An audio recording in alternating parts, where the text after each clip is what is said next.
Okay, good morning everyone. इतना respect दिया है ना, 4 क्लास, चलिए बढ़िया। तो अपना 3 लेक्चर्स कंप्लीट हो चुका है एनपीओ का। आई होप तीनों का वीडियो बैकअप लिंक आपके पास है, ठीक है। We are proceeding to the 4th lecture, so this will be our 4th lecture. अपन ने लास्ट क्लास खत्म किया था रिसीप्ट्स एंड पेमेंट अकाउंट बना के। क्या अकाउंट बना के? Receipts and payment. तो याद होगा आप लोगों ने, हम लोग ने रिसीप्ट्स एंड पेमेंट का पूरा कंसेप्ट किया था और उसका सम बनाया था हम लोगों ने last class. Is that okay for everyone? ठीक है, so this is our 4th lecture, ठीक है। तो आज रिसीप्ट्स एंड पेमेंट्स हम लोगों ने समझ लिया था। अगर आपको मैं कुछ पूछता हूँ पहले, just to give you recall, NPO क्या था? NPO is nothing but a voluntary association of person, जिसमें साथ में लोग आते हैं with the motive of and not to earn profit. अब एनपीओ में जब भी रुपया आएगा, जब भी रुपया वो किस अकाउंट में रिकॉर्ड होगा? Receipts and payments. हम receipts and payment is prepared on which basis. उसको कोई मतलब नहीं है किस साल का है, मतलब लास्ट ईयर का है, आने वाला साल का, उसको कोई मतलब नहीं है। वो गवार प्राणी है। वो जब जब रुपया आएगा तब लिख देगा रिसीप्ट साइड में, जब जब रुपया जाएगा वो लिख देगा पेमेंट साइड। एंड वो दोनों टाइप का आइटम रिकॉर्ड करता है, कैपिटल भी रेवेन्यू भी। क्या यहाँ तक सबको याद आ गया है?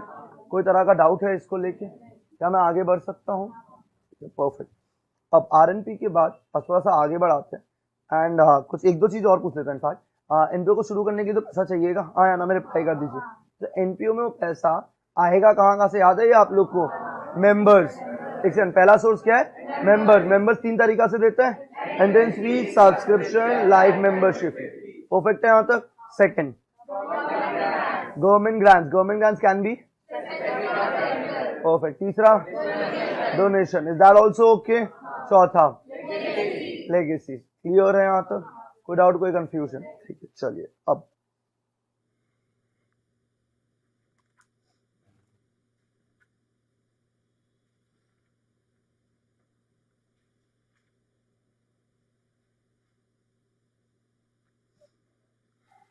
लिखिएगा अपना कॉपी में पॉइंट।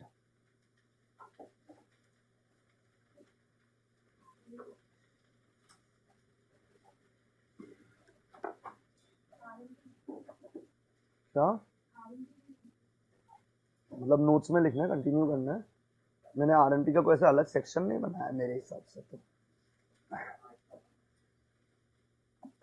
तो तुम लोग अपडेट नहीं किया? आई एम सॉरी पुलकित,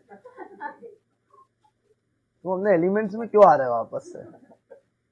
हमको लगा गोवा गया, थोड़ा मेच्योरिटी आया होगा। तुमको क्या पता, गोवा ही रियल हब ऑफ मेच्योरिटी है। चलिए, आपको जो भी पॉइंट नंबर लिखना है, बुलेट देना है, आप दे लीजिए प्लीज। मेरे को पॉइंट नंबर पता नहीं है तो मैंने बुलेट दे दिया है। Is that okay? अब आपको मैं कुछ बोलता हूँ और आप मेरे को आंसर करना है, बढ़िया होगा हम लोग सबके लिए, ठीक है। आपको याद है मेंबर्स रुपया देता है? ऑब्वियसली देता है गौतम भैया। मेंबर्स रुपया देता है, फीस को हम लोग क्या फीस बोलते हैं? और सब्सक्रिप्शन भी देता है, पहले एंट्रेंस फी में रहता है, एंट्रेंस फी। एकदम सिंपल क्वेश्चन, इनके केस रुपया आ रहा है या जा रहा है? श्योर है आप लोग? रुपया आ रहा है। Is that okay? तो एनपीओ के पास रुपया आ रहा है तो ये तो रिसीप्ट में रिकॉर्ड होगा। किधर रिकॉर्ड होगा? रिसीप्ट। परफेक्ट है। अब रिसीप्ट के अंदर एक आइटम अपीयर हो रहा है, उस आइटम का नाम क्या है? Entrance fees. परफेक्ट है, मतलब रिसीप्ट्स एंड पेमेंट्स के अंदर एक आइटम अपीयर हो रहा है। क्या आइटम का नाम? Entrance fees. Is that perfect? अब ये एंट्रेंस फी रिसीप्ट से कहाँ जाएगा ये हमको आपको सिखाना है एक एक करके, कि कौन सा आइटम किधर जाएगा। देखो कुछ कुछ तो बहुत ऑब्वियस है, तुम डायरेक्ट बोल सकते हैं। सैलरी इज अ, देखो यार हम एज्यूम कर रहा है आपका बेसिक्स, ठीक है, हम वो सोच के पढ़ा रहे हैं, ठीक है चैप्टर, नहीं तो हम आग में डूबने वाला काम कर रहा है। सैलरी इज इन, तो एक्सपेंस कहाँ जाएगा? Income and expenditure from the payment side. वैसे रेंट किधर जाएगा? एक्सपेंस फ्रॉम द आरएनपी का पेमेंट साइड से एक्सपेंस साइड। मैंने फर्नीचर खरीदा, ये आरएनपी में कौन सा साइड होगा? कहाँ कौन साइड होगा? Payment side. And furniture is a, कहाँ जाएगा? Balance sheet. अब समझो हम क्या बोल रहे हैं। फर्नीचर इज अ, तो कहाँ जाएगा? Balance sheet. आराम से समझिए, कोई दिक्कत नहीं है। क्या यहाँ तक क्लियर है क्या? 100%?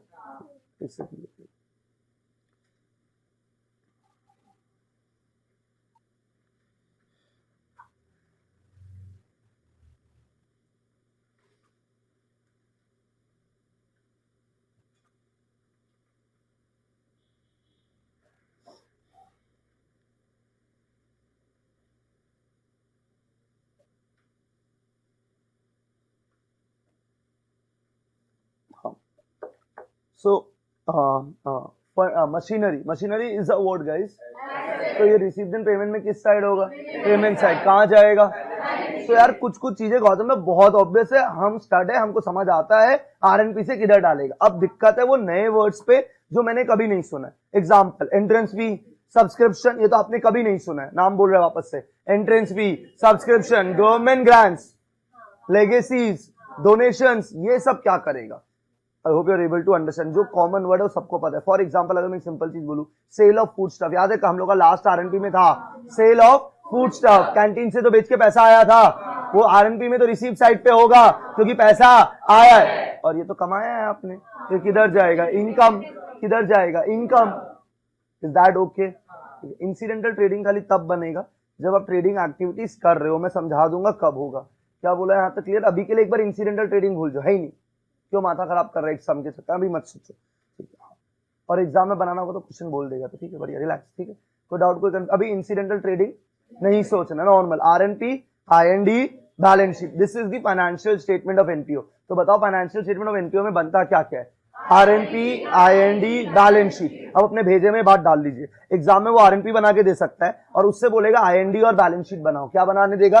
आईएनडी और बैलेंस शीट। ऐसा भी हो सकता है कि वो आईएनडी बना के दे और बोले आरएनपी और बैलेंस शीट बनाओ, वो कुछ भी एक दे सकता है, ठीक है? यहां तक एकदम आराम से, कोई डाउट कोई दिक्कत? तो मेरा आप लोगों से अब डायरेक्ट क्वेश्चन है और एकदम कांड मत करना। सैलरी किस साइड पे होगा? आरएनपी का, और ये किधर जाएगा?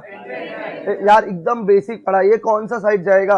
एक्सपेंडिचर। जब क्लास 11 का बच्चा को 3-4 दिन पढ़ने का ये समझ आता है कि सैलरी खर्चा है, पैसा जा रहा है, एक्सपेंस में जाएगा, इज दिस क्या? और कौन सा जाएगा? Payment side. Is that clear guys? पर कुछ कुछ वर्ड्स है जो आपके लिए एकदम ही नया है। Is that okay? तो चलिए अब उन वर्ड्स को कॉन्कर करते हैं एक एक करके। तो are we good to start guys? ठीक है, मैंने पहला बुलेट डाला है,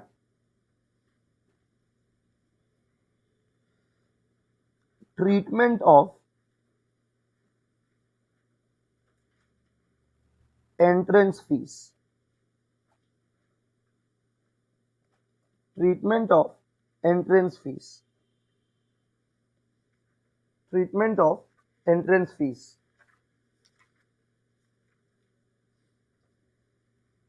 treatment of entrance fees dash. I know आप लोग थोड़ा स्मार्ट है लेकिन फिर भी आप लोगों में डम मान के लिखवा रहा हूं।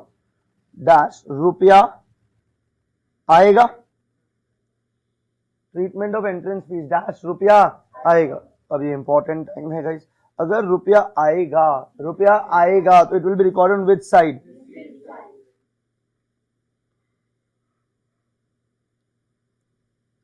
तो ट्रीटमेंट ऑफ एंट्रेंस फी रुपया आएगा डैश रिसीव साइड। तो मतलब भाई एक काम तो हो गया, आरएनपी में एंट्रेंस फी किधर जाएगा ये हमें समझ आ गया, पर इसके बाद दो और चीज होता है फाइनेंशियल स्टेटमेंट में, इनकम एंड एक्सपेंडिचर और balance sheet. So I want you guys to pay attention. Treatment of entrance fee रुपया आएगा receive side. Is that clear guys? अब लिखिएगा case number 1।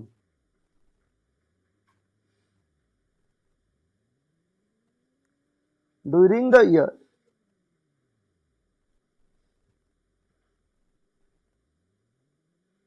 2020-21, during the year 2020-21,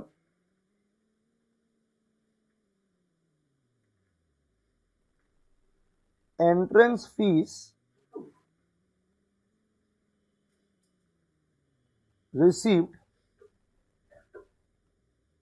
during the year 2020-21, entrance fee received rupees 1,20,000। अब यार एक बात बताओ, कितना रुपए एंट्रेंस फी रिसीव हुआ है? तो पूरा साल में 1,20,000 रिसीव हुआ। Is that okay? अब मेरा बात ध्यान से सुनना, ठीक है? ये रिसीप्ट एंड पेमेंट में रिसीव साइड में चला गया होगा, रिसीव साइड में जाके लिख दिया होगा एंट्रेंस फी 1,20,000। आरएनपी तो हो गया कंप्लीट। अब पर दो और चीजें होते हैं, आईएनडी और बैलेंस शीट। अब ये किधर जाएगा? मेरा बात ध्यान से सुनिएगा। Since the question is silent, since the question is the entrance fee will be treated as a revenue receipt. It will be treated as a revenue receipt. I hope आपने मेरे वर्ड्स पे ध्यान दिया है। Since the question is silent, the entrance fee will be treated as a revenue receipt. और अगर ये revenue receipt है तो ये जाएगा इनकम एंड एक्सपेंडिचर। कहाँ जाएगा ये? Income and expenditure. क्लियर है? रेवेन्यू आइटम्स कहाँ जाता है? Income and expenditure. Capital items कहाँ जाते हैं? अब ये रेवेन्यू रिसीव्ड बोल रहा है क्योंकि ये रिसीव्ड है। खर्चा होता तो रेवेन्यू एक्सपेंडिचर। प्लीज इसमें ऐसे तांडव मत करना। भी एंट्रेंस भी रिसीव कितना रुपया होगा जल्दी से बोलो? 1,20,000 sir. And if the question is silent, the entrance will be treated as a revenue receive and it will be transferred to income and expenditure. Is that okay guys? कोई doubt, कोई confusion? तो अपने copy में लिखिएगा। Since the question is silent,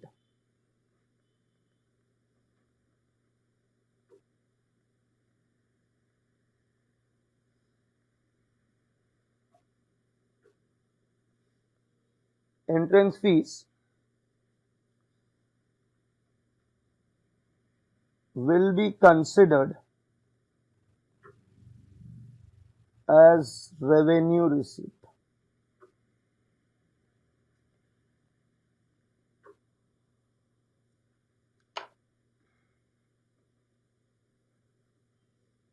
Since the question is silent, entrance fee will be considered as what guys? Revenue receipt. Is that okay for everyone?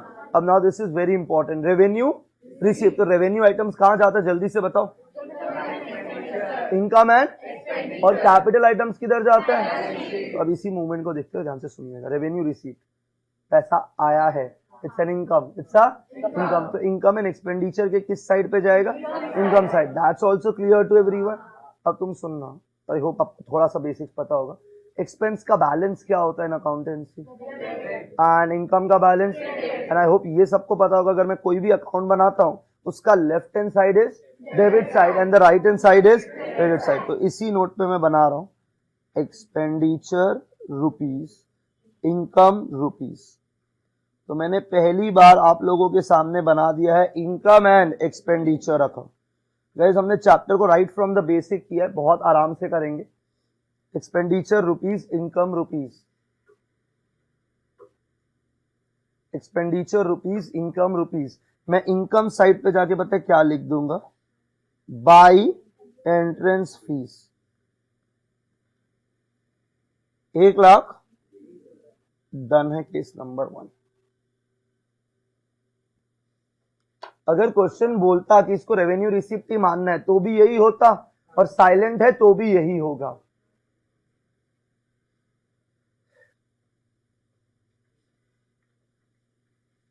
क्या यहां तक clear है क्या? तो पहले क्या होता था, नॉर्मली ये चैप्टर क्लास 12 में था, ठीक है। अगर मैं सीबीएसई का बात करूं तो उनका क्लास 12 में था।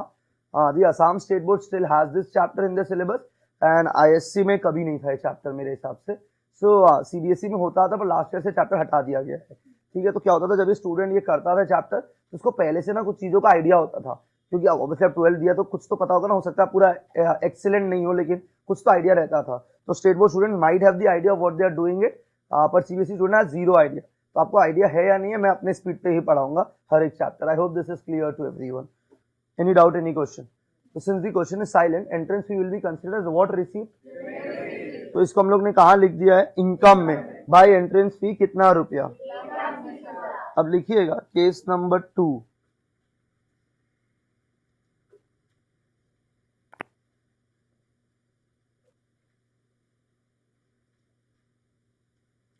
Case number 2,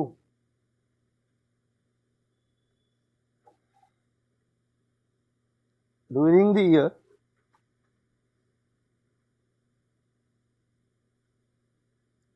year entrance fee received rupees 1,20,000। during the year entrance fee received कितना रुपया? It is the policy of the club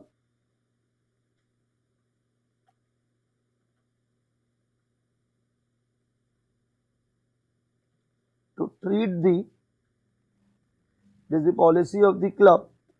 treat the entrance fees as capital receipt।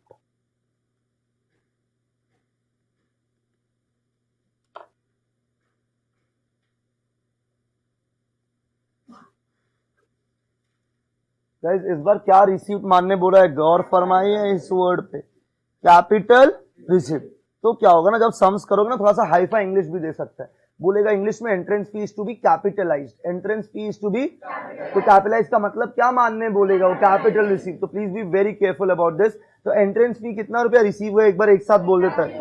And बोला इस एंट्रेंस फी को क्या मानना है अपने को, I can not here you guys, brilliant. अब मेरा बात ध्यान से सुनना, एंट्रेंस आप लोगों का रिप्लाई नहीं आया है। And the owners of the company, members are like the owners of the company, ठीक है, मतलब sorry, members like the owners of the NPO. याद है मैंने आप लोग को बोला था, जैसे पार्टनरशिप में पार्टनर्स होता है, कंपनी में शेयर होल्डर्स होता है, वैसी एनपीओ में मेंबर्स होते हैं। Is that perfect? वापस बोलना है, क्लियर है? अब ये जो मेंबर है ना, इसका रुपया ये मेंबर्स ही तो पे किया है, ठीक है। अब एकदम बेसिक कुछ पूछ लेता है, आप लोग से शायद पता होना चाहिए। ओनर अलग होता है, एनपीओ भूल जाओ, ओनर अलग होता है, सही है। बिजनेस को जो भी रुपया ओनर देता है बिजनेस के लिए क्या है, लाइबिलिटी। बिकॉज तक आप क्लियर है? वापस बोलना है, समझ आ गया है 100%? तो वैसे ही ये मेंबर्स ने किसको रुपया दिया है, एनपीओ को। Is that also clear?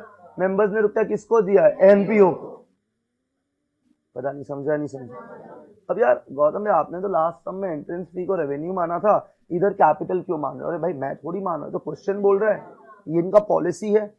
और एक चीज ये भी हो सकता है, अगर मैं ऐसे समझाऊं कि ये एंट्रेंस फी का रुपया तो आ गया है, पर they have not become the members till now. तब एक सिंपल चीज समझो, हम लोग का अगर आप अभी क्या बोलते हो, आईसीआई में अभी फॉर्म भरते हो, मान लो तब रुपया पे करते हो, हाँ या ना? लेकिन अभी तक अगर आपका फॉर्म अप्रूव नहीं हुआ है तो रुपया तो पड़ा रह गया वहां पे, मतलब अभी तक आप स्टूडेंट कहलाए नहीं जाओगे आईसीआई की तरफ से, क्योंकि आपका फॉर्म अभी तक अप्रूव नहीं हुआ है। पता नहीं समझा है नहीं समझा? 100%। वैसे आप कोई भी ट्यूशन सेंटर में क्लास है तो पहले आप क्या भरते हो, फॉर्म भरते हो, फिर उसके बाद आप फीस पे करते हो, तब जाके you become the student, right, at the end of the day. तो सेम यहाँ पे हो रहा है कि हो सकता है इन्होंने एंट्रेंस फी का रुपया दिया है, पर एनपीओ बोलता है इनको मेंबर तभी माना जाएगा जब इन लोग हम लोग को सब्सक्रिप्शन दे देगा। तो हो सकता है तब तक इन लोग इस एंट्रेंस फी को क्या मानता हो, कैपिटल रिसीट। पर ये तो सब लॉजिक है, लेकिन अपने को तो सब में वो बताएगा ना क्या मानना है, और नहीं बोला है तो क्या मानना है। समझ आ गया यहाँ तक? अब नेक्स्ट इंपॉर्टेंट चीज कैपिटल है, कैपिटल रिसीट है। तो ये आईएनडी में जाएगा, बैलेंस शीट में जाएगा, इतना सबका दिमाग क्लियर है? पता है बैलेंस शीट में किस साइड पे जाएगा, लाइबिलिटी साइड, क्योंकि ये किसका पैसा है, मेंबर्स का, और मेंबर का पैसा एनपीओ के लिए क्या होगा, लाइबिलिटी। जैसे एक पार्टनरशिप फर्म में पार्टनर का पैसा क्या होता है, लाइबिलिटी, क्योंकि पार्टनरशिप फर्म और पार्टनर्स अलग अलग है, ओनर और बिजनेस अलग अलग है, एनपीओ अलग है, मेंबर अलग है। हम लोग अकाउंटिंग एनपीओ के लिए कर रहा है, एनपीओ ने रुपया किससे लिया है, मेंबर्स के लिए। अब उनको सर्विसेज देना पड़ेगा यार, श्योर है? तो हम लोग क्या बनाएगा यहाँ पे, अगर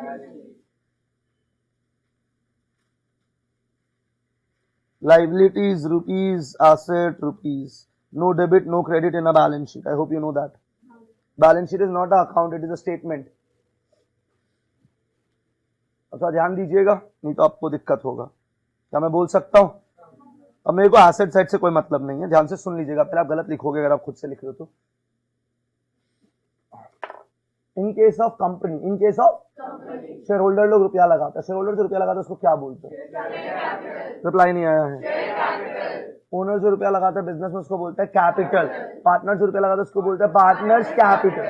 और इन एन एनपीओ, ये बताया था मैंने आपको क्लास में, एनपीओ में मेंबर जो रुपया लगाता है उसको बोलता है कैपिटल फंड। क्या बोलता है, कैपिटल फंड और जनरल फंड, कैपिटल फंड और जनरल फंड। तो मैं लाइबिलिटी साइड में जाके लिखूंगा कैपिटल फंड, क्या लिख रहा हूं मैं, capital fund.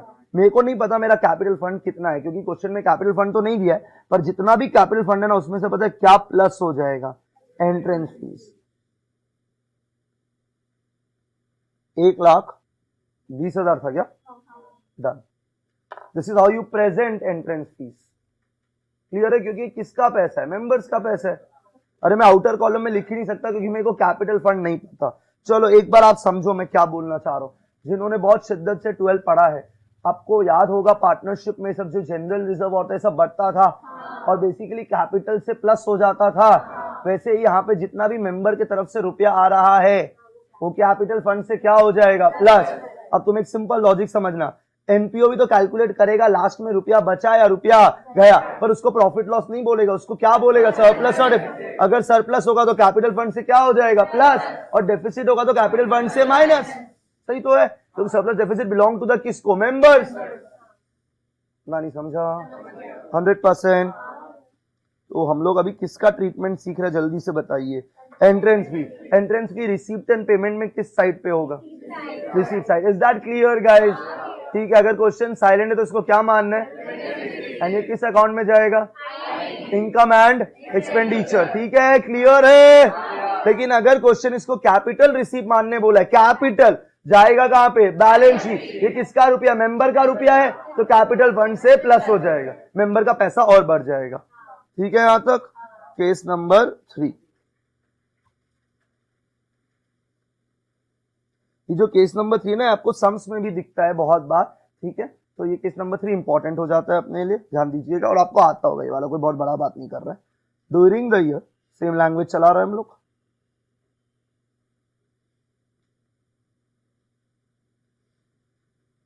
During the year, entrance fees received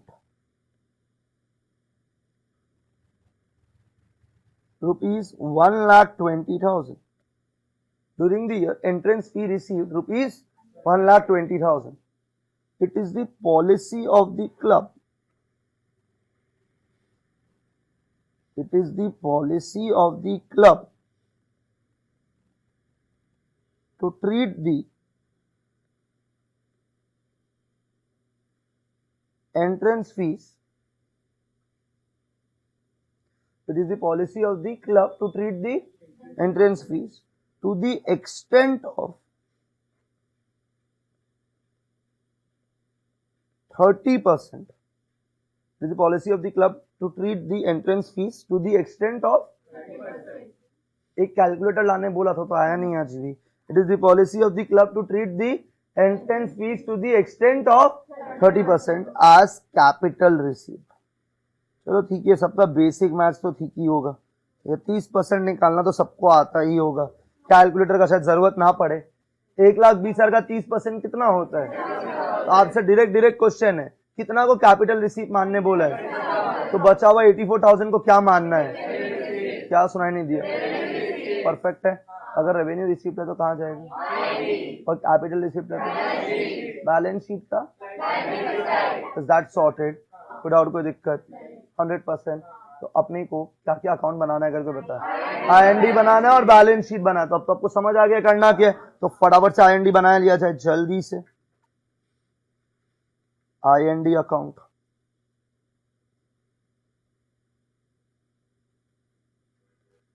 expenditure rupees, income rupees. सही है यहां तक?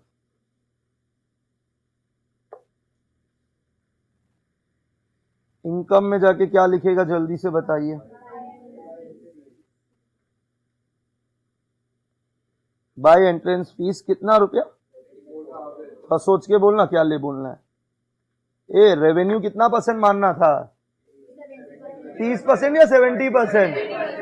क्या पट्टी बांध के क्वेश्चन पड़ता है क्या? कैपिटल रिसीव कितना परसेंट मानने बोला है, तो 70% क्या मानना है।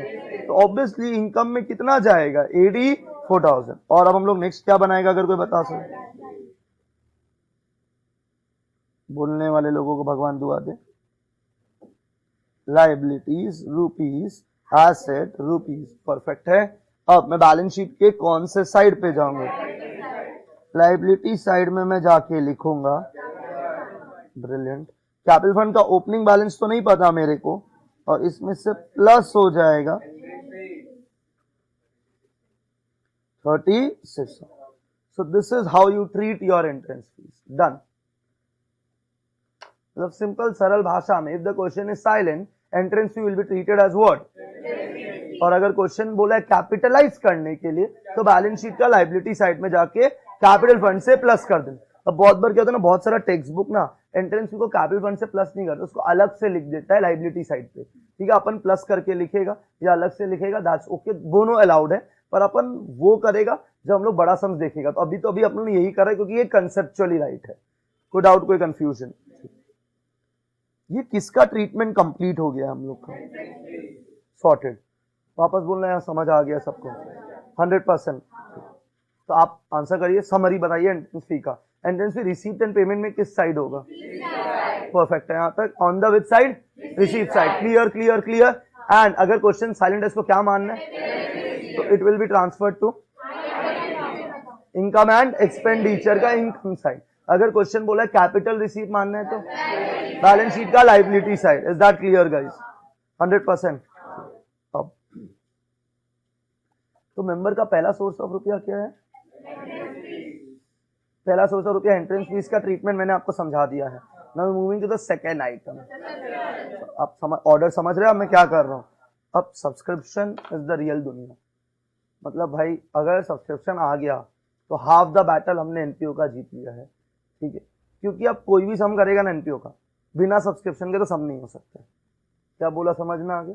और जैसे मैं सब्सक्रिप्शन सिखाऊंगा वैसे ही सारा इनकम एंड एक्सपेंडिचर का ट्रीटमेंट होगा। चाहे सैलरी आ जाए, चाहे रेंट आ जाए, चाहे मिसलेनियस एक्सपेंडिचर आ जाए, कुछ भी आ जाए, सेम होगा जैसा हम लोग किसका करेगा? सब्सक्रिप्शन। अब थोड़ा डिफरेंस समझ लीजिएगा, थोड़ा सा मेच्योर एक्ट करिएगा।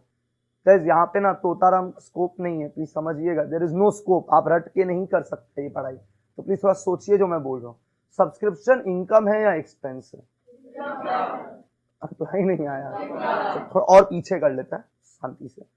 सब्सक्रिप्शन रिसीप्ट में आएगा या पेमेंट में आएगा? तो all the brilliant student inside this room, ठीक है, अगर कोई चीज रिसीप्ट साइड में है ना तो वो एक्सपेंडिचर नहीं हो सकता। प्लीज ये पाप मत करके आइएगा। अगर कोई चीज रिसीप्ट साइड में है, हम देखा है बच्चा लोग को रिसीप्ट साइड में एक्सपेंडिचर लिख रहे हैं, मतलब मेरे को तो बचपन से समझ आता था कि एक्सपेंडिचर मतलब रुपया जाना, और आप उसको रिसीप्ट साइड में है और आप उसको लिख रहे हैं एक्सपेंडिचर, मतलब आपके साथ फंडामेंटली दिक्कत है। टीचर का गलती नहीं है, आपका मानसिक संतुलन ही गड़बड़ चल रहा है। How can an item B on the receipt side and can be on the expenditure side? I don't get this logic. If an item is on the receipt side, अगर वो आईएनडी में जाएगा तो वो किस साइड में जाएगा? हम बैलेंस शीट का बात ही नहीं कर रहे। तो अगर salary is will be on the payment side तो it is a what? Expenditure. And subscription is on the receipt side तो it will be a what? Income. ठीक है, तो मतलब मैं जो आपको पढ़ा रहा हूं, मैं पढ़ा रहा हूं सब्सक्रिप्शन। मैं क्या पढ़ा रहा हूं? पर इसमें सेम भावनाओं में सैलरी भी हो सकता है, सेम भावनाओं में रेंट भी हो सकता है, बस डिफरेंस क्या है? सब्सक्रिप्शन इनकम है, सैलरी क्या है? एक्सपेंस। रेंट क्या है? एक्सपेंस। ठीक है, अब this is the part where आपका पूरा बुद्धि का उपयोग होगा। ठीक है, अब मैं कुछ बोल रहा हूं, ध्यान से सुनिएगा।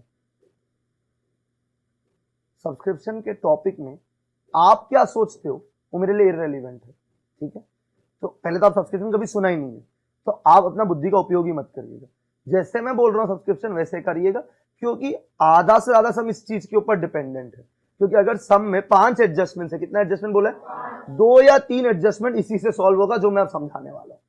ठीक है, और ये हम लोग तब तक प्रैक्टिस करेंगे जब तक आप 1 मिनट में सम करना ना सीख जाए। मतलब ये करते रहिए जब तक आपका स्पीड नहीं आएगा। Is this clear to everyone? ठीक है, अब ध्यान से सुनना और समझना पहले, और हमको एकदम डिस्टर्ब मत करना। ठीक है, अब तुम समझो सब्सक्रिप्शन। सब्सक्रिप्शन में रुपया आएगा या जाएगा?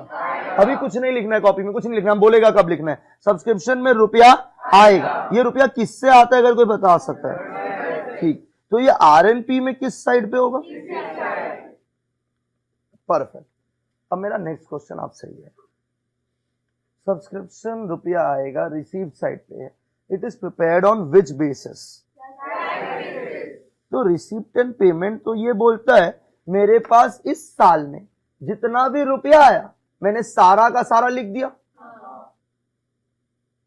I want you guys to pay full attention. Please don't get distracted. Wrong topic to get distracted. Subscription में रुपया आएगा. It is recorded on which side? Receipt side, and receipt side is prepared on which basis? अब चलिए सांस लेते हैं, मैं भी लेता हूँ, आप भी लीजिए और आप ध्यान से सुनिएगा। अकाउंटिंग का फाइनेंशियल ईयर आपके लिए ठीक है? फाइनेंशियल ईयर समझ आता है? कोई मुझको बता सकता है हम लोग का लास्ट ईयर क्या फाइनेंशियल ईयर था? अगर कोई बता सकता, अगर आप ये नहीं बोल सकते ना, प्लीज प्लीज थोड़ा सोचिए आप क्या कर रहे हैं। What is the financial year? तो आप ये मानिए आप इस अभी तो लाभ छोड़ो, अभी तुम मानो तुम इस फाइनेंशियल ईयर में है। What is the financial year I am talking about? मतलब आपको इस साल का एनपीओ का फाइनेंशियल स्टेटमेंट बनाना है। कब का? अरे ईयर, इस साल मतलब ये ईयर बोलो। 2022 2023। अब ये मतलब कहां से कहां तक है? 142022 से लेके 31 मार्च 2023। इसका आपको क्या बनाना है? Financial statement. किसका फाइनेंशियल स्टेटमेंट? एनपीओ का। उसमें तीन चीजें बनती है, RNP, IND, balance sheet. Is that clear? सुनाई नहीं दिया? Is that clear? आरएनपी में subscription is appearing on which side? तो वी आर सॉर्टेड। अब हम लोग को इससे दो चीज बनाना है। क्या क्या? Is that understandable guys? तो I want you guys to pay 2000% attention. हम लोग का फाइनेंशियल ईयर 2022-23 एकदम प्लीज ईयर्स को संभालिएगा। तो इसका लास्ट ईयर क्या होगा? 2021-22। इसके बाद वाला ईयर होगा 2023-24। ये ईयर समझ आता है? ये चाहिएगा। तो 2022-23 के पहले एक साल होगा, 2022-23 के बाद भी तो एक साल होगा। हाँ गौतम भाई, ऑब्वियस बात है। हाँ, तो 2022-23 इज आवर ईयर। पहले तो अपने खून खून में समाइए, अपना साल क्या है? 2022-23। सबके लिए कंफर्टेबल है गाइस? डेट्स इंपॉर्टेंट, उसके लिए इतना धीरे धीरे बोल रहे। क्लियर है यहां तक? अब तुम मेरा बात ध्यान से सुनना। Subscription received during the subscription is rupees 2 lakh rupees.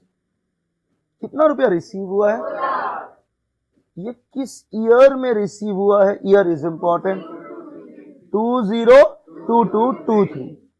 ये डेटा पता है हम लोग को कहां से मिलेगा? आरएनपी। तो एक बात बताइए, कितना रुपया रिसीव हुआ है एक साल? प्लीज एकदम स्लो जाएगा। कितना रुपया रिसीव हुआ है? सब क्लियर है यहां तक? कितना रुपया रिसीव हुआ है? 2 lakh. Now very very important, ये 2 लाख रुपया जो रिसीव हुआ है सब्सक्रिप्शन, ये किससे रिसीव हुआ है? ये हम लोग के लिए इनकम है। ये हम लोग के लिए क्या है? इनकम। जैसे entrance fee question silent is treated as what receive? भाई सब्सक्रिप्शन में क्वेश्चन साइलेंट का बात ही नहीं है। It is treated as what receive? Revenue receive. And it will be going to which account? Income and expenditure का कौन सा साइड? इनकम। प्लीज समझिएगा हम क्या बोलना चाह रहे हैं। मतलब ये 2 लाख रुपया जाएगा कहां पे? फिर आप लोग रिप्लाई नहीं किया। Is that clear guys? I need reply. IND कितना जाएगा? आईएनडी में क्लियर है? ये क्या है हम लोग का? फिर आप साइलेंट किए। कितना रुपया इनकम है? पता नहीं। मेरे को 2 लाख रुपया रिसीव हुआ है, ये मेरा इनकम है या नहीं हमको नहीं पता। Now there is a big difference. Receipts and payments is prepared on cash basis, पर IND accrual basis। तो एक बार ना मेरे साथ थोड़ा मूवमेंट समझिएगा, ठीक है? थोड़ा समझिएगा। आप लोग सबको पता है मैंने ये ईयर जानबूझ के सिलेक्ट किया बिकॉज मैं आप ही का एग्जांपल लूंगा, ठीक है? तो आप लोग जिस ईयर में मेरे से पढ़ रहे थे क्लास 12, दैट ईयर वाज 2022-23, ठीक है? एक बार वापस से बोलो, क्या है? 2223 एकदम इंपॉर्टेंट है। आप लोग इसी साल पढ़े थे, ठीक है? तो मैं थोड़ा सा ना, मैं सीबीएसई वाला टीचर हूं तो मैं उनको प्रीडोमिनेंट एग्जांपल लेके मानूंगा, और उनका बोर्ड का एग्जाम डेट भी परफेक्ट था मेरे लिए, ठीक है? तो अभी थोड़ा ध्यान से सुनिएगा, ठीक है? तो मेरा ईयर 2022-23 कब से था? 1 अप्रैल 2022 से लेके 31 मार्च 2023, ठीक है? भगवान का कृपा है, सीबीएसई मेरा डिमांड है, ठीक है? बाकी बोर्ड में हो या नहीं, को चाहिए भी नहीं, लेकिन सीबीएसई में मेरा डिमांड है, ठीक है? तो लोग पहले हमको फीस देता है, उसके बाद क्लास करता है, क्योंकि लोगों को डर लगता है कि हमको सीट नहीं मिला, ऐसा हो गया है, ठीक है? तो इन लोगों से मैंने फीस कब ले लिया? मार्च के महीने में। मैंने एडमिशन पता है कब ले लिया था? मार्च में। जो लोग है ना 12 में सब एग्री करेगा, मैंने मार्च में फॉर्म वॉर्म बेच के फीस ले लिया था। पहले मैं अपना पैसा देखता हूँ, उसके बाद पढ़ाता हूँ, मतलब लक्ष्मी का भोग लगेगा तो मुंह खुलेगा, ठीक है? तो अब मैंने फीस पता है कब ले लिया था आपसे? 2021-22, हाँ है ना? और मैंने पढ़ाना शुरू किया अप्रैल से, अप्रैल 22 से, और मैंने फीस लिया मार्च 22 को 22 से। नहीं समझा अभी भी? मतलब मेरे इंस्टीट्यूट का पॉलिसी है फीस एडवांस फिर पढ़ाएंगे, ठीक है? सिंपल। अभी आप कर रहे हो तो थोड़ी मैं आपको बोलूंगा आप रिजल्ट के बाद फीस दे देना। मैं आपसे पहले फीस लूंगा, उसके बाद मैं आपको पढ़ाऊंगा। मतलब 6-7 क्लास के बाद मैं क्या करूंगा? मैं नहीं पढ़ाऊंगा आगे, मैं बैठ जाऊंगा, मैं बोलूंगा 2 फीस फिर देखेंगे आगे का, ठीक है? नहीं तो I am getting exploited bonded labour types, ठीक है। तो इट इज इम्पोर्टेंट कि हम लोग हर जगह हर कोर्स में पहले क्या लेते हैं, फीस। आप अगर कभी डॉक्टर का चेकअप पे जाएगा, नहीं चेकअप हुआ या नहीं हुआ, वो पहले ही फीस ले लेगा, हाँ या ना। मतलब बाहर आदमी बैठा है जो फीस ले लेगा, उसके बाद अंदर जाना है, तुमको डॉक्टर को दिखाना है। डॉक्टर भी तो आजकल हो गया ना कैटेगराइज, ठीक है। तो 202122 क्या बोला मैंने, guys you need to click this inside your head. तो मैंने फीस कब लिया, 202122 में मैंने फीस ली है, कब पढ़ाने के लिए, सही है। मतलब जो पैसा मेरे पास 202122 में आया, वो मेरा आरएनपी में तो 202122 में चला गया है। और क्या ये मेरा 202122 का इनकम है क्या, मेरा इनकम कब का है, क्योंकि पढ़ाना तो इस साल है। तो मतलब 202122 में जो रुपया आया, वो रुपया कौन सा साल के लिए आया था, तो ये पता है मेरे लिए क्या होगा, ठीक है। पता नहीं समझा नहीं समझा। अब क्यों नहीं एक और एग्जांपल लिया जाए, ठीक है। प्लीज रिलेट करिए, ध्यान से सुनिए। तो अपना सीए फाउंडेशन का एग्जाम कितने बार होता है, परफेक्ट। कितने बार होता है, एक बार होता है जून में, और एक बार नवंबर या दिसंबर। मतलब अभी तक तो दिसंबर हो रहा था कोविड के कारण, पता नहीं इस साल क्या होगा, जो भी होगा देखेंगे। तो इस बार एग्जाम, अभी नेक्स्ट एग्जाम कब है, जून 24 को। कब है एग्जाम, जून 24। तो यू कैन टेस्ट मी जून 24 को कि मैंने जो चैप्टर्स पढ़ाया है वो पेपर में कितना कॉमन आया, बढ़िया टेस्टेबिलिटी है, ठीक है। तो जून 24, इज दैट ओके, हाँ या ना, ठीक है। ये पता है एग्जाम कौन सा ईयर में हो रहा है, 2023-24, सही है यहां तक। पर मैंने इनको पढ़ाने के लिए पता है फीस कब लिया है, सही है। और मेरा बुक्स ऑफ अकाउंट्स बंद हुआ होगा 31 मार्च 23, जिसमें मेरे पास कुछ रुपया रिसीव हुआ है, कौन सा एग्जाम के लिए, जून 24 के लिए। ये जो रुपया रिसीव हुआ है, ये आरएनपी में तो जाएगा, पर ये आईएनडी में नहीं जाएगा, क्योंकि मैंने ये रुपया अभी तक कमाया पता नहीं, अब समझा है नहीं समझा, श्योर है क्या, 100%। मतलब मैं यहाँ पे एक सिंपल सरल भाषा में ये बात करना चाहता हूं कि आपको जो आरएनपी में रुपया रिसीव हुआ है सब्सक्रिप्शन के लिए, कितना रुपया लिखा नहीं है ना, ठीक है। कितना लिखा था हम लोग, 2 लाख। तो सब्सक्रिप्शन कितना रुपया रिसीव हुआ है, 2 लाख। ये जो रुपया आएगा ये रिसीव साइड में है, it is prepared on which basis. इसमें 2 लाख में कुछ रुपया कब का हो सकता है, नहीं 2 लाख में कुछ रुपया ऐसा हो सकता है जो इस साल मिला ही नहीं है, जो इस साल मिला ही नहीं। और मिला कब था, पर कमाई कब का है, इस साल। तो वो 2 लाख में क्या लास्ट वाला पैसा है क्या, नहीं। वो कब है वो पैसा, देखो सुनो, मेरा ईयर 2022-23 है, मेरे को इस साल कितना रुपया मिला है, 2 लाख। तो रिसीप्ट एंड पेमेंट साइड में कितना है, ये कौन सा साइड पे है, आपका आवाज हम तक पहुंचना चाहिए। बहुत बढ़िया, अपना फुल एनर्जी से मेरा बात सुनिएगा, बहुत इंपॉर्टेंट मूवमेंट है। 2 लाख रुपया रिसीव हुआ है, कौन सा ईयर पे हुआ हमको सुनना आप लोग से, 22-23। Is that okay for everyone. ये जो 2 लाख रुपया मेरे को रिसीव हुआ है, इसमें से कुछ रुपया, क्या बोला, मैंने कमाया इस साल है, पर मेरे को पता है मिला कब था, लास्ट ईयर। तो मूवमेंट वापस से सुनिएगा, मिला कब था, पर कमाया कब है। तो ये इनकम कब का है, पर मिला कब था, लास्ट ईयर। मैंने इतना एग्जांपल दे दिया है, दुनिया भर का एग्जांपल है इसमें। जब कोई स्टूडेंट हम लोग को लास्ट ईयर फीस देता है, पर पढ़ाना कब पड़ता है, इस साल, हो गई ना। क्योंकि एंड ऑफ द ईयर अगर वो फीस मिला हुआ है पर नहीं दिया तो दिक्कत। एक और एग्जांपल ध्यान से देखिएगा, ठीक है। देखो जो लोग मेरा वीडियोस यूट्यूब पे देख रहे हैं, उनको नहीं पता कि हम कितना फिट है, so you need to show it to them how fit I am, ठीक है।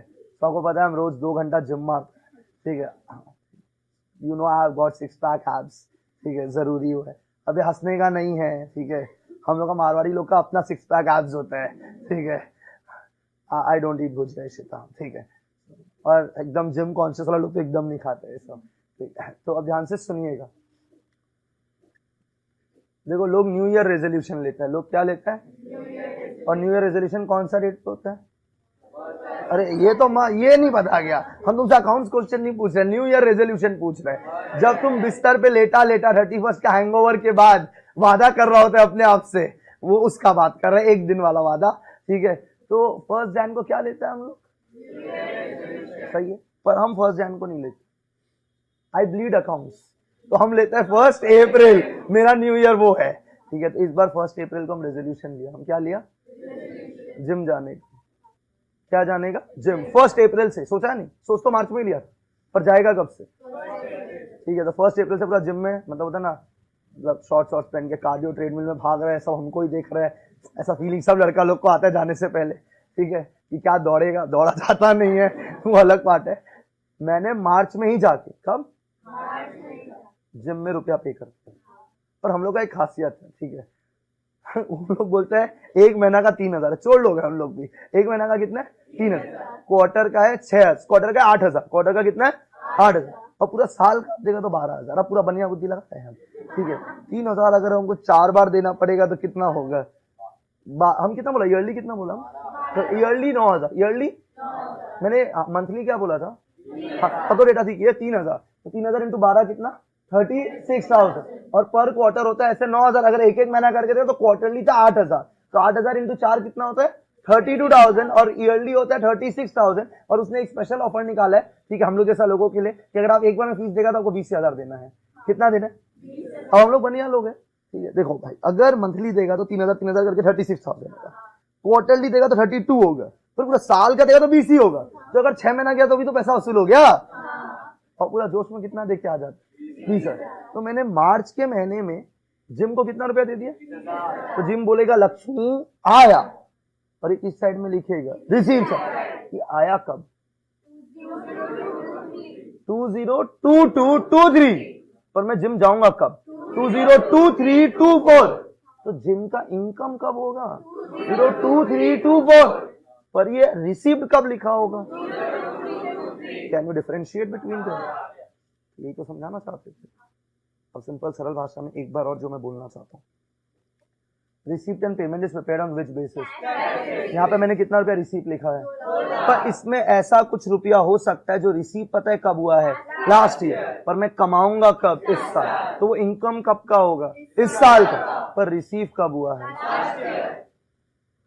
पता नहीं समझा है, नहीं समझा, एक बार वापस बोलना है, क्लियर है। तो इसके अंदर पहला गंदगी बोलना चाहिए मेरे को, कि रुपया मिला कब है, तो क्या वो इस बार का आरएनपी में है या नहीं है, मतलब वो 2 लाख के अंदर नहीं है, पर वो इनकम कब का है, इस साल। तो जब तुम इनकम लिखेगा तब तुमको 2 लाख से उसको क्या करना पड़ेगा, ऐड, और वो रुपया रिसीव कब हुआ था, लास्ट ईयर। तो पता मेरा पढ़ाई क्या चल रहा है, मैं रिसीप्ट एंड पेमेंट किस बेसिस पे बनाया जाता है, तो मैं मान रहा हूं वो एग्जाम में आरएनपी बना के दे दिया है। एग्जाम में क्या बना के दे दिया, रिप्लाई बहुत कम था, which is prepared on which basis, और आपको उससे बनाना पड़ेगा आईएनडी और बैलेंस शीट। अभी बैलेंस शीट को गोली मारो, क्या बनाना पड़ेगा, IND, which is prepared on which basis. Approval basis ये बोलता है मेरे को ये मतलब नहीं है कि रुपया कितना आया या रुपया कितना गया, मेरे को इससे मतलब है कि आपने कितना कमाया या आपका कितना खर्चा लगा। एक बार इन कमाई की बात करते हैं, तो रिसीप्ट एंड पेमेंट तो जो भी रुपया आएगा सब लिख दिया जाएगा, पर आईएनडी बोलेगा हम उसमें से आईएनडी इनकम में खाली वो रुपया लिखेगा जो आपने इस साल कमाया है। तो मैंने जो जिम वाले को फीस पे किया था मार्च में, उसने कमाया कब है, अगले साल। पता नहीं समझा, नहीं समझा, पर वो आरएनपी में कब था, पिछले साल, पर कमाया कब है, इस साल। तो इनकम में कब आएगा, ये मैं बोलना चाहता हूं। एक बार भगवान का नाम लेके वापस से पूछ लीजिए और समझिए, आरएनपी में कितना रुपया है, कम सुनाई दिया हमको कि 2 लाख रुपया इस साल मिला है, पर क्या जरूरी है पूरा इस साल का इनकम है, इनकम इससे ज्यादा भी हो सकता है। तो मैंने पहला कंपोनेंट समझाया कि कुछ रुपया ऐसा हो सकता है जो कब मिला हम लोग को, पर कमाऊंगा कब, इस साल। इसको हम लोग बोलेगा advance at the beginning. Advance, मेरे को रुपया कब मिला, लास्ट ईयर, एडवांस में ना, इस साल के लिए। डू यू अंडरस्टैंड एडवांस का मीनिंग, पहले रुपया देना। आप मेरे को जो फीस देते हो क्या चीज में देते हैं, एडवांस। नहीं समझा अभी भी, मैं जिम में रुपया क्या चीज में दे के आया, शुरू में, तो उसके लिए साल के शुरू में इसको जिम वाला क्या बोलेगा, advance at the beginning. Is that clear. एक बात, आरएनपी में कितना रुपया लिखा हुआ है, किसमें लिखा हुआ है ये, RNP. It is prepared on which basis. अब इसमें पहला गंदगी मैंने आपको बता दिया। एडवांस एट द बिगनिंग का हिंदी वर्जन सब लोग बोलेंगे मेरे साथ। इसका रुपया मिला कब है? रुपया मिला है लास्ट ईयर, पर इनकम कब का है? इनकम इस साल का है। देखते हैं कितना लोग का मानसिक संतुलन डेवलप हुआ है। चेक पॉइंट है ये। तो रिसीव कितना हुआ है? 2 लाख। कब हुआ रिसीव? इस साल। इस साल कितना रिसीव हुआ है? 2 लाख। पर आपको पता है 20,000 हुआ था रिसीव लास्ट ईयर। 20,000 कब रिसीव हुआ था? पर वो कमाएगा कब? इस साल। पर आरएनपी में कितना रुपया है? अब तुम फील करो जो हम पूछ रहे हैं। अगर हम आईएनडी बनाएगा, आईएनडी कैश बेसिस बनता है अक्रूवल बेसिस, तो आईएनडी में तो 2 लाख नहीं जाएगा, 2 लाख को एडजस्ट करना पड़ेगा। तो ये 2 लाख में से 20,000 प्लस हो गए माइनस? प्लस हो गए माइनस हो गए? 100% प्लस होगा, क्योंकि रुपया मिला कब है पर कमाया कब है, इसके लिए प्लस होगा। जब तक आप इसको क्लियर नहीं करोगे मैं आगे नहीं बढ़ूंगा। ठीक है, अभी मैं इनकम पढ़ा रहा हूं, मैं एक्सपेंस नहीं पढ़ा रहा हूं। एक चीज और पूछा जाए आपसे, अगर आप खुद को टेस्ट नहीं कर रहे हो, you will not be able to get your basics clear. तो एकदम फोकस करके रिप्लाई करने का। एडवांस एट द बिगनिंग कितना रुपया? कम रिप्लाई आया है 20,000। कब रुपया मिला था? तो ये पिछले साल के किस में था? पर कमाया कब है? परफेक्ट है। तो वो बुखार है, अब घर चले जाओ। श्योर है? नहीं, अब घर जा सकते, रिकॉर्डिंग यूट्यूब से देख लेना। तब आया ही क्यों?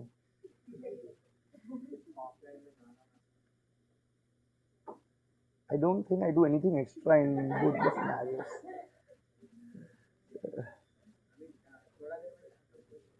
हाँ, हो तो जाएगा। कुछ दवाई ववाई यार, हम फार्मेसी दुकान नहीं है, हम सॉरी। पर तुम भी ऑफलाइन आते तुमको बहुत मजा आता है। सही, मतलब तुम्हें लास्ट ईयर फेवरेट था भाई। मतलब ध्यान से सुनिएगा।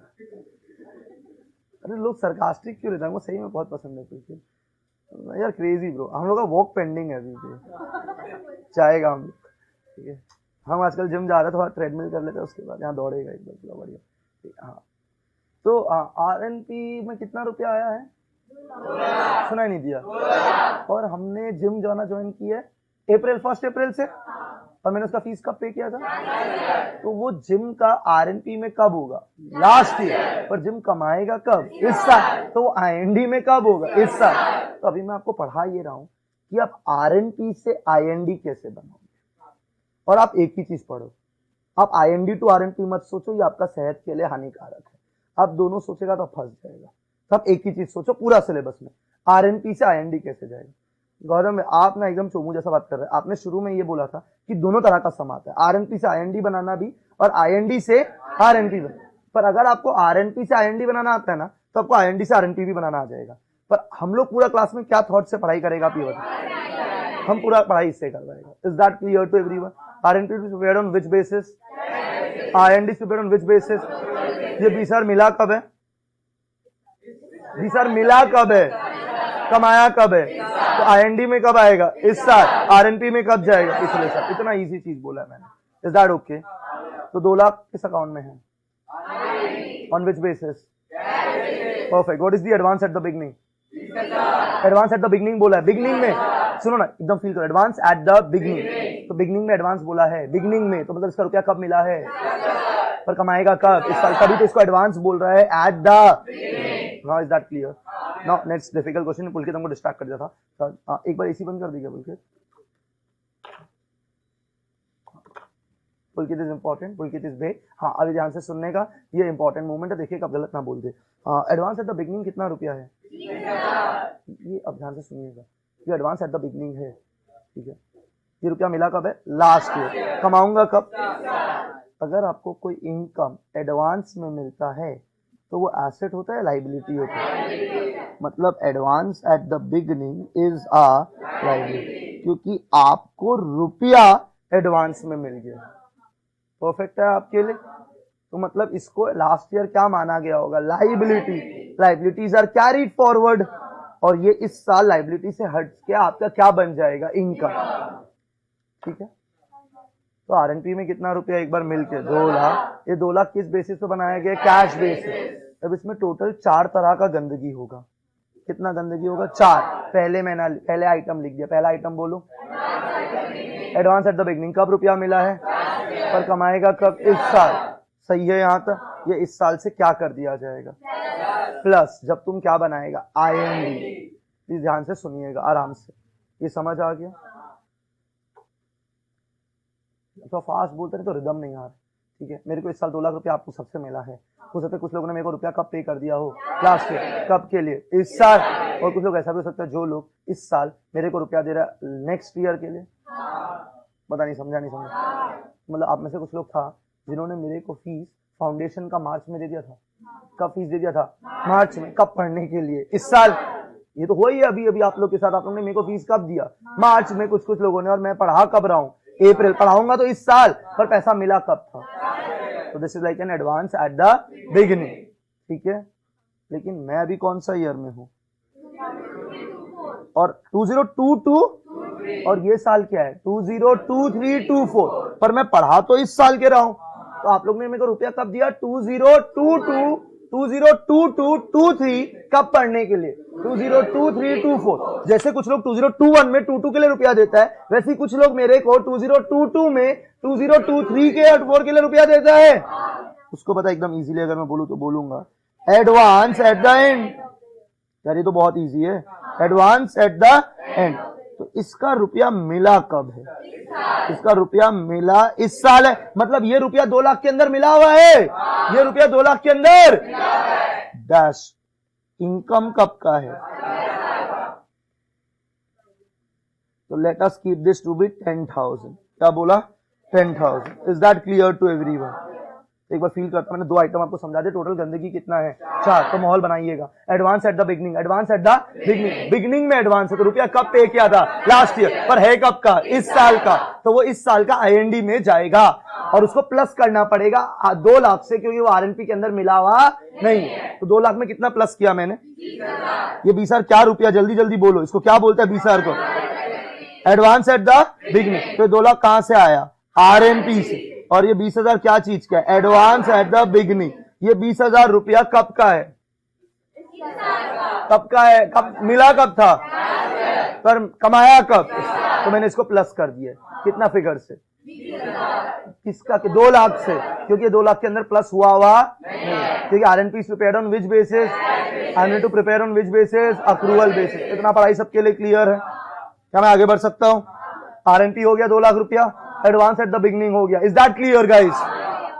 मैंने नेक्स्ट अभी क्या पढ़ाया, advance at the end. Advance at the end का मतलब रुपया कब मिला, मतलब ये 2 लाख के अंदर मिला हुआ है। आप एकदम फील करिए, ये 2 लाख के अंदर, पर ये रुपया कमाएगा कब, तभी तो इसको बोल रहा है एडवांस एट द एंड। वापस बोलना है, क्लियर है। एक बार आप बता दीजिए एडवांस एट द एंड का मतलब क्या होता है। मिला इस साल है, पर कमाएगा कब, अगले साल। एडवांस एट द बिगनिंग का मतलब क्या है, लास्ट ईयर मिला है पर कमाएगा इस साल। तो उसके लिए एडवांस एट द बिगनिंग क्या होता है, प्लस। और एडवांस एट द एंड क्या होता है। जब तक अभी मैं कंसेप्ट समझा रहा हूं, तो कंसेप्ट समझाते मैं ये सम का अप्रोच नहीं सोचता, मैं खाली कंसेप्ट सोचता हूँ। सम कैसे करना वो मैं आपको समझा दूंगा, पहले आप कंसेप्ट समझ लीजिए। टोटल कितना गंदगी होता है, आरएनपी क्या बेसिस पे बनता है। तो मेरे को सब्सक्रिप्शन के लिए कितना रुपया मिला है, 2 लाख। ये 2 लाख पता है कहां जाएगा, income and expenditure. Subscription income है या एक्सपेंडिचर है, पर इनकम एंड एक्सपेंडिचर में 2 लाख जाएगा या 2 लाख से ज्यादा जाएगा या 2 लाख से कम जाएगा, वो हम लोग को निकालना पड़ेगा। Because income and expenditure is prepared on which basis, can you understand now. इस कैश बेसिस को अक्रूवल बेसिस में कन्वर्ट करने के लिए टोटल कितना आइटम होगा, 4। पहला आइटम का नाम advance at the beginning. Advance at the beginning का रुपया मिला कब है, लास्ट ईयर, पर कमाएगा कब, इस साल। तो वो इस साल का आरएनपी से क्या हो जाएगा, प्लस। क्योंकि तुम आरएनपी से आईएनडी में जा रहा है, वो 2 लाख के अंदर मिला हुआ नहीं है, पर होना चाहिए क्योंकि तुम अक्रूवल बेसिस में कन्वर्ट कर रहा है। वैसे इस 2 लाख के अंदर पता 10,000 मिला हुआ है, जो मिला इस साल है, पर कमाएगा कब, अगले साल। तो मैं उसको हटा रहा हूं। तो हटाने के लिए मैंने ब्रैकेट में डाल दिया, माइनस करना है। समझ आ गया। अब 2 चीज और, हम सब रेडी है। 100%। तो भाई लोग, जो रुपया पहले दे देते उसको क्या बोलते हैं? एडवांस। और जो रुपया नहीं देगा ना उसको बोलेगा आउटस्टैंडिंग। अब कुछ लोग हमको क्या बोलते हैं, हम उसको क्लियर कर देते हैं। कुछ लोग बोलते हैं गौतम आप तो इनकम पढ़ा रहे हैं, आप क्या पढ़ा रहे हैं? इनकम। इनकम पहले देने को बोलता है एडवांस, और नहीं देने को अक्रूड बोलता है। पर इस चैप्टर में अक्रूड नहीं बोलेगा, आउटस्टैंडिंग ही बोलेगा। वैसे आउटस्टैंडिंग अक्रूड फीलिंग वाइज तो एक ही है, पर हम लोग बचपन से क्या पढ़ते हैं? एक्सपेंसेस देना बाकी है तो आउटस्टैंडिंग, एक्सपेंसेस पहले दे दिया तो प्रीपेड, इनकम पहले मिल गया तो एडवांस, और इनकम मिलना बाकी है तो अक्रूड। मैं अपना बेसिक वर्ड्स रिपीट कर रहा हूं। इनकम मिलना बाकी है, अक्रूड। क्या? अक्रूड। इनकम पहले मिल गया। एक्सपेंसेस देना बाकी है, एक्सपेंसेस पहले मिल गए। पर इस चैप्टर में ना इन्होंने ये नहीं किया है, खाली इस चैप्टर के लिए इन्होंने बोला चाहे इनकम मिलना बाकी हो या एक्सपेंसेस देना बाकी हो, आउटस्टैंडिंग। अगर इनकम पहले मिल गया या एक्सपेंसेस पहले दे दिया, एडवांस। दो ही वर्ड यूज करते हैं इन लोग नॉर्मली। एडवांस का सिनोनिम वर्ड क्या है? प्रीपेड। आउटस्टैंडिंग का सिनोनिम वर्ड क्या है? अक्रूड। पर they use outstanding, shall be using outstanding, क्योंकि सम का लैंग्वेज वो है। वापस बोलना है, क्लियर है? अब एडवांस दो सिनेरियो में था, कब कब? बिगनिंग और तो आउटस्टैंडिंग भी कितने सिनेरियो में हो? क्या क्या? अब जिन्होंने ये राइट बोला मतलब उनको कंसेप्ट समझ आ गया। आउटस्टैंडिंग एट द बिगनिंग का मतलब क्या होता है? इसे outstanding at the beginning. Outstanding मतलब रुपया मिला या नहीं मिला? बिगनिंग में आउटस्टैंडिंग है, मतलब कब का रुपया नहीं मिला? पिछले साल का रुपया नहीं मिला, वो कब मिलेगा? तो अगर इस साल रुपया मिला तो वो 2 लाख के अंदर चला गया है। स्लो स्लो, हमको इतना जोश चाहिए नहीं, हमको धीरे चाहिए। Outstanding at the beginning, slow जाएगा। Outstanding at the beginning of the year outstanding है, मतलब ये रुपया कब का है? लास्ट। तभी तो मैं शुरू में बोल रहा हूं, अरे तेरा पैसा आउटस्टैंडिंग है। तेरा पैसा क्या है? बोल के just a reminder to you, I have to get it from you 5000 rupees last year का। हाँ कोई बात, it's okay, I was just kidding bro. ठीक है तो पुलकित से हमको कितना रुपया मिलना है? ठीक है, ये मैंने इसको अप्रैल में याद दिलाया। मैंने बोला भाई तेरे को लास्ट ईयर पढ़ाया था, मेरे को तेरे से 5000 मिलना है, कोई दिक्कत नहीं, तू घर वाला ही, तू भागेगा नहीं, पर 5000 प्लीज भिजवा देना। डायलॉग तो यही मारते ना लास्ट में, कॉल तो उसके लिए अभी भिजवा, लेकिन बोल तो नहीं सकते ऐसा। तो हम इसको बोला कि भिजवाना तो है तेरे को, तो रुक के भिजवा दे, कोई दिक्कत, पर भिजवा जरूर देना। ये रुपया आउटस्टैंडिंग एट द, तो मेरे को पुलकित ने अप्रैल के महीना में भिजवा दिया। कितना रुपया भिजवा दिया? सुनाई नहीं दिया? ये 5000 रुपया 2 लाख के अंदर मिला हुआ होगा, क्योंकि मिला कब है? इस साल। अरे अपना साल मतलब इस साल में मिला, तो इस साल में कितना रुपया मिला है? 5000। जबकि मैंने इसको पढ़ाया कब था? इसी को मैं बोलता हूं outstanding at the beginning. Is that clear guys? तो आउटस्टैंडिंग एट द बिगिनिंग 5000 रुपया। अब तुम बताओ 5000 रुपया कब का पैसा है? पर मिला कब है? मतलब इस 2 लाख के अंदर वो 5000 डला हुआ है, पर क्या आपने कमाया है? क्या है? हम वापस बोले टोटल कितना आइटम है? एंड अभी तक सम्स नहीं किया, अभी खाली कंसेप्ट बिल्ड हो रहा है। तो जब पहली बार बिल्ड होता है ना, सबको लगता है भाई क्या क्या हो रहा है, बाद में इसका जुगाड़ दे देगा, आपको याद हो जाएगा मैं क्या जुगाड़ दूंगा। तो पहले समझिएगा concept wise, advance at the beginning, please feel करिएगा, क्योंकि एक चीज डिफरेंस समझिएगा। एक होता है क्लास कंसेप्ट के लिए, फिर एक होता है एग्जाम। एग्जाम में आप इतना नहीं सोच सकते। Advance at the beginning, beginning में एडवांस है, मतलब रुपया लास्ट ईयर आया पर कमाया, पेपर निकल जाएगा भाई, 3 ही घंटे है, तो उसमें इतना नहीं सोच सकते, उसमें फिर फास्ट होता है। तो वो सम अप्रोच होगा, पहले कंसेप्ट समझ लीजिए सांस लेते हुए। तो आप खुद से हिंदी में बोलिए, आपको समझ आ जाएगा बोलना क्या चाहता है, पर बोलिएगा जरूर। एडवांस एट द बिगिनिंग में एडवांस है, तो कमाया कब है? मिला कब है? बिगिनिंग में एडवांस है, मिला कब है? लास्ट ईयर, पर कमाया कब है? इस साल। इसको हम लोग क्या कर दे? प्लस, क्योंकि ये 2 लाख के अंदर मिला हुआ, और जबकि कमाया कब है? इस साल। एडवांस एट द एंड का मतलब रुपया कब मिला है, और इनकम कब का है? तो ये 2 लाख के अंदर मिला हुआ है, पर ये इस साल का इनकम है ही नहीं, क्या कर देगा? माइनस। वैसे ही आउटस्टैंडिंग एट द बिगिनिंग। ए ऋषभ भाई ध्यान दे क्लास में। Outstanding at the beginning, outstanding at the beginning, outstanding at the beginning. Beginning में आउटस्टैंडिंग है, मतलब ये कब का रुपया है? सुनाई नहीं दिया? पर कमाएगा कब? परफेक्ट है, नहीं समझा अभी भी? तो उसके लिए मैंने आउटस्टैंडिंग सॉरी, कमाया कब है? Last year. पर मिलेगा कब? इस साल। इस साल मिलेगा तो 2 लाख में क्या मिला हुआ है, पर क्या ये इस साल का पैसा है क्या? उसको क्या करेगा? माइनस। इतना बोलो, समझ आया है नहीं? अब एक लास्ट चीज, ये तो गैस हो सकता है, हम आज तक कोई बच्चा को ये गलत करते हुए नहीं बोला है। आउटस्टैंडिंग एट द एंड का मतलब है मैंने कब कमाया है, पर क्या पैसा मिला है क्या? तो 2 लाख में है तो नहीं, पर कमाया कब है? इस साल। इसी रैंडम फिगर लिख दिया। क्या यहां तक क्लियर है क्या? तो आंसर आ रहा है 2,12,000। तो डिफरेंस फील करिएगा। कैश बेसिस पे रुपया आया कितना, पर मैंने एक्चुअली कमाया कितना, पर इसमें कितना गंदगी है? 4। और आपको ये चारों आइटम वो एग्जाम में क्वेश्चन में लिख के देगा और आपको आरएनपी बना के देगा। तो आपको चारों चीज को एडजस्ट करके आरएनपी को क्या चीज में कन्वर्ट करना पड़ेगा, because R N D is prepared on which basis. और ये सबसे ज्यादा बड़ा एडजस्टमेंट है इस चैप्टर का। क्या बोला, समझ में आया है? एक बार सांस लेते हैं। टोटल कितना आइटम हुआ है? जब तक इसका रिदम नहीं आएगा हम आपको नहीं छोड़ेंगे, ठीक है? मैं कम से कम 30 एग्जाम्पल करवाऊंगा खाली ये सिखाने की, क्योंकि अगर ये स्पीड में है तो मतलब चैप्टर स्पीड में है, ठीक है? तो एक साथ बोलिएगा। और एक चीज बोल रहे हैं, स्पेशली जो लोग में से फर्स्ट टाइम पढ़ रहे हैं, ठीक है, हम चैप्टर बहुत धीरे स्टार्ट करते हैं, मतलब मेरे से धीरे कोई शुरू नहीं करेगा कोई चैप्टर, और मेरे से जल्दी कोई खत्म नहीं करेगा, ठीक है? This is true with my entire syllabus. तो हमसे धीरे कोई नहीं जाता है। और प्रॉब्लम क्या होता है, जब हम धीरे पढ़ा होता तो लोग सो रहा होता है घर पे, फिर जल्दी पढ़ा तो कैचअप नहीं कर पाते। So the thing with me to study is please have patience and maintain consistency, क्योंकि मेरे से बेटर कोई खत्म नहीं करेगा, ठीक है? Nobody does it better than me, ठीक है? So please make sure that you are consistent, you know this process, क्योंकि बड़ा सम में मैं टाइम नहीं बिताता हूँ, मैं छोटे सम्स में टाइम बिताता हूँ। ये मेरा टीचिंग अप्रोच है। So please be very careful with that, please maintain consistency. ध्यान से सुनिएगा। RNP is prepared on which basis? किस बेसिस? Thank you. अब इसमें टोटल ना 4 चीजें एडजस्ट होंगे to convert the RNP into IND। वो चारों चीजों का नाम बोल रहा हूं मैं। Advance at the beginning, advance at the end, outstanding at the beginning, outstanding at the end. Advance at the beginning का मतलब है रुपया कब मिला, पर कमाया कब है? इस साल।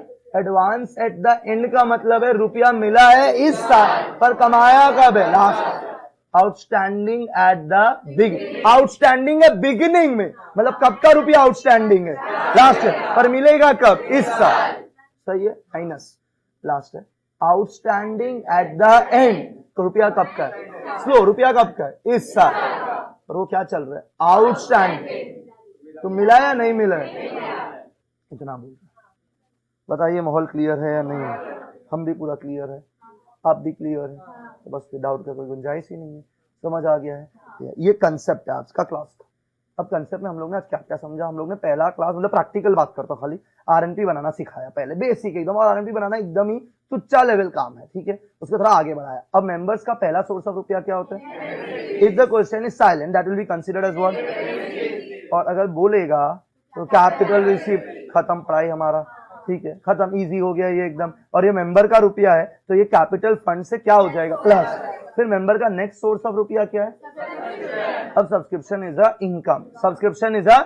तो मेरा दिक्कत क्या है? RNP is prepared on which basis, पर आईएनडी इज प्रिपेयर्ड ऑन। तो जो मेरे को सब्सक्रिप्शन का 2 लाख रुपया मिला है वो आईएनडी में नहीं जाएगा, उसको पहले क्या करना पड़ेगा? एडजस्ट। और उसको एडजस्ट करने के लिए कितना आइटम आएगा? 4। Advance at the beginning, advance at the end, outstanding at the beginning, outstanding at the end. जैसे सब्सक्रिप्शन है ना, सेम चीज सैलरी होगा, सेम चीज रेंट होगा, कोई भी आइटम हो सकता है जो आईएनडी वाला होता है, सेम ऐसा, ठीक है? पर अभी मेरा फोकस खाली क्या टीचिंग पे। जैसे तुम्हारा सब्सक्रिप्शन का 15-16 सम का रिदम आ जाएगा ना, अचानक से बीच में सैलरी डाल दिया और तुम कर लेगा खुद से, सब्सक्रिप्शन की जगह सैलरी लिख लेना, क्या डिफरेंस, ठीक है? पर ये सबसे मेन चीज है मेरे लिए इस चैप्टर का। क्या बोला यहाँ तक क्लियर है? 100%, ठीक है? प्लीज ये जो छोटे सम्स के एडजस्टमेंट्स है, ये जो छोटा सम्स मैं करवा रहा हूँ, this are the pathways to the bigger sum. So please make sure that you get it right, very very important. Clear है? कोई डाउट, कोई कंफ्यूजन? यहाँ पे रुकते हैं।